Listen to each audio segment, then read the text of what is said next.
We're taught from a very young age that saving money is the ultimate foolproof secret to getting rich.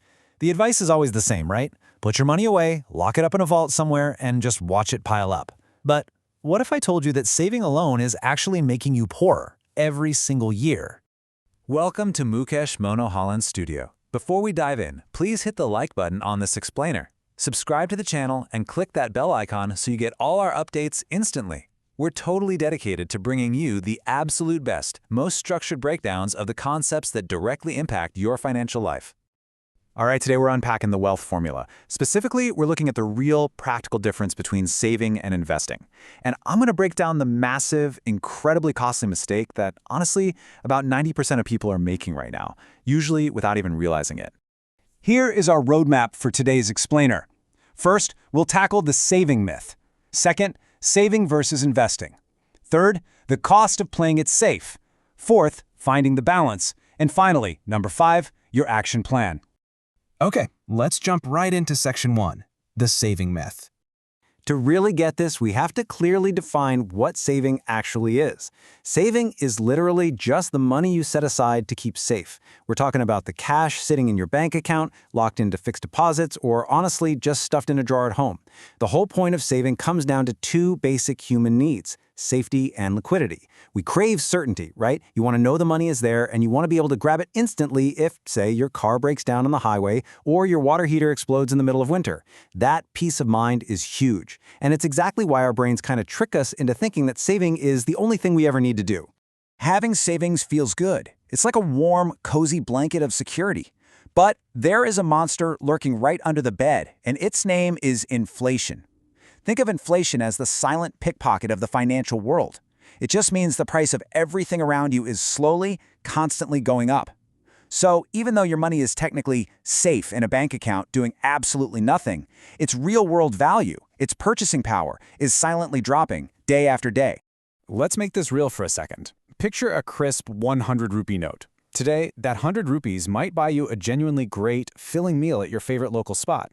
But because of inflation, fast forward 5 years, and that exact same 100 rupee note might not even buy you half of that same meal. Why? Well, think about the restaurant owner. Over those 5 years, their cost for things like tomatoes and flour goes up. Their landlord hikes the rent. The staff rightfully asks for a raise. To cover all that, the owner literally has to raise the menu prices. Your 100 rupee note didn't physically shrink, but its power to actually buy things plummeted. That is inflation at work. Moving on to section 2, saving versus investing. So investing is putting your money into assets that actually have the potential to grow over time. We're talking about things like stocks, mutual funds, real estate, or gold. Unlike saving, where you just want fast access to cash, the real goal of investing is long-term wealth creation. When you buy a stock or a mutual fund, you aren't just staring at numbers on a screen. You're buying a piece of a real functioning business that's out there innovating and making a profit. When you buy real estate, you're getting a physical asset that generates rent. Honestly, investing is basically taking your cash and hiring it as an employee that works for you 24/7. The difference is crystal clear when you put them side by side. Saving is all about putting a shield up. It's playing pure defense so nothing bad happens to your cash. Investing, though, that's planting a seed and watering it until it becomes a massive tree. That is playing offense. They are totally different tools built for entirely different jobs. Which brings us to section 3, the cost of playing it safe. Let's look at the actual math of taking zero risk. Say you stash 1 lakh rupees in a basic savings account, getting a 3% interest rate. After 10 long years, it grows to about 1.34 lakh. Sure, it feels like you made money. But wait, if average inflation is humming along at 6%, your money has literally lost purchasing power. You're basically paying a 3% penalty every year just to feel safe. Now take that same 1 lakh and put it in a mutual fund, averaging a 12% return. After 10 years, you're sitting on roughly 3.1 lakh. How? Compounding. The money you earn starts earning its own money. It's a snowball effect. Your interest earns interest, and then that earns even more interest. Mathematically, taking zero risk practically guarantees negative real returns. Now, let's be real for a second. People don't avoid investing because they hate money. They avoid it because they're scared. You hear stuff like, the stock market is just gambling, or I'm going to lose all my hard-earned cash, or I just don't get how any of this works. Those are super valid, totally human fears. But we have to reframe this right now. The absolute truth is that not investing is the biggest risk you can take. By keeping everything in cash, your wealth is quietly evaporating every single year. Guaranteed. All right, Section 4, Finding the Balance. Here is your golden rule. Save for safety, invest for growth. You don't have to pick just one. Your savings are specifically for short-term stuff, like groceries, rent, vacations, and crucially, your emergency fund. Your investments? Those are strictly for the long haul. That's your peaceful retirement, your generational wealth, your true financial freedom. Check out this real-life example. Two 25-year-old friends, let's call them Rahul and Vikram, making the exact same salary. Rahul is our saver. He takes 20,000 rupees a month and locks it in the bank. He feels incredibly safe. But 10 years later at 35, he's got very slow, limited growth. Now, Vikram, he's the investor. Out of that same 20,000, he saves 5,000 for emergencies, but invests the remaining 15,000 for growth. By age 35, thanks to the magic of compounding, Vikram has way more wealth. Same salary, same starting line, but because of how they deployed their cash, they end up with wildly different futures. But hey, huge warning here before you rush off to invest every rupee you have.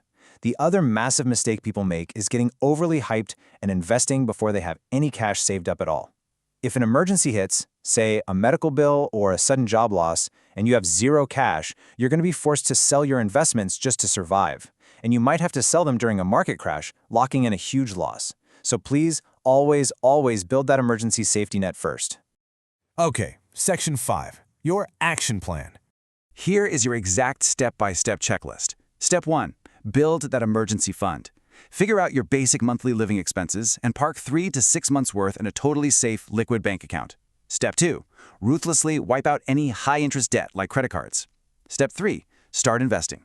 Setting up a systematic investment plan, or SIP, is literally the best tool for beginners. Why? Because it automates everything and uses rupee cost averaging. You invest a set amount, say 5,000 rupees, every single month. When the market is high, you buy fewer units. But when the market dips, your 5,000 rupees automatically buys way more units on a discount sale. You don't have to time the market. You just have to be consistent.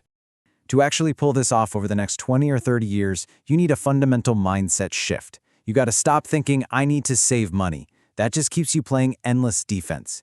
You need to flip the switch right now to, I need to grow my money. That puts you on offense. And that brings us full circle, right back to the wealth formula. It's a perfect flow. You bring in income, you save a piece to build your unshakable shield, you invest the rest into productive assets, and you watch your wealth grow. Saving alone is only ever going to protect what you currently have. If you want real, multi-generational financial freedom, you absolutely must invest. So, the next time you glance at your bank account balance and think about just leaving it all in there, I want you to ask yourself one question. Is my money working for me, or is it just sitting idle? Thank you so much for tuning into this explainer. If you found this breakdown helpful, please share it with a friend who still thinks saving is enough. And don't forget to subscribe for more simple, powerful finance content.